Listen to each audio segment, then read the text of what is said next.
ECNL definitely has gained a lot of just recognition throughout the states. I did get an email from a parent in North Dakota saying, my daughter doesn't have ECNL close by, and so we feel like we're missing these big opportunities.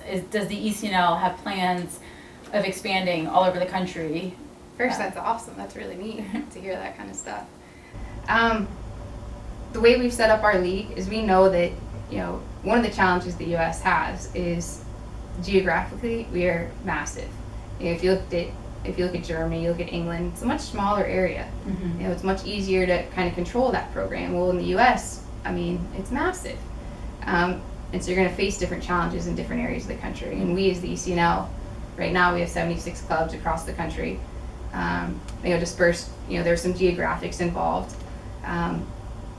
We're not in North Dakota, we're not in South Dakota, but we leave, flexibility in our rosters that should a kid from North Dakota want to come and play in the ECNL, we have a discovery player roster spot where they could reach out to, a club if it's in Chicago, if it's in Boise, whatever, might be closest to them.